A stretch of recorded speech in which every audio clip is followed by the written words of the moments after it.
అయితే సార్ 3 సంవత్సరాలు బట్టి ఆరోగ్యం బాగోట్లే, ఎవరు పట్టించుకోవట్లే. ఏం కావాలమ్మా, నీకేం కావాలి? నాకేదో సహాయం చేయండి సార్, తింటా కూడా జరగట్లేదు. డబ్బులు ఇస్తామని నువ్వు ఖర్చు పెట్టేసుకుంటావు కదా.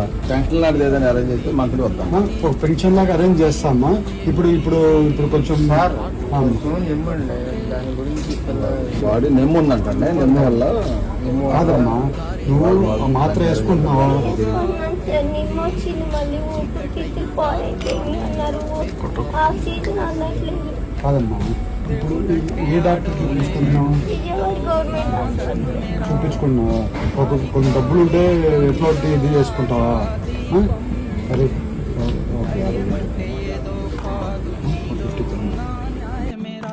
కాదు, మీరు పెట్టుకో, చూపించుకో, నాకు ఇంపార్టెంట్ చేసి. కాదు, పెన్షన్ వస్తుంది, 4,000 వస్తుంది, సరిపోతుంది అది? సరిపోతుంది, 4,000 సరిపోతుంది. అట్లయితే నేను కలెక్టర్తో మాట్లాడతాను, నీ పేరు డీటెయిల్స్ అన్నీ తీసుకోవాలి. 100% వెంటబడైనా కొంచెం చేపించేయండి. ఆ పాప ఏం ఆ పాపకి మాత్ర కొనుక్కొని భోజనం చేసుకోగలిగితే మళ్ళీ సెట్ అయిపోతుంది. కొంచెం అది హెల్ప్ చేసింది. నాకు రేపు వెళ్ళి జాయింట్ కలెక్టర్తో మాట్లాడేసి చేపించేసి రేపు చేపిస్తామా?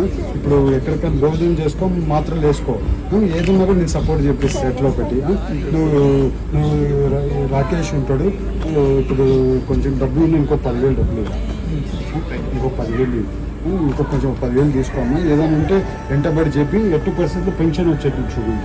లేకపోతే ఎవరికి చెప్పాలో చెప్పండి, నేను చెప్పేస్తాను. మీరు జాగ్రత్తగా చూసుకో.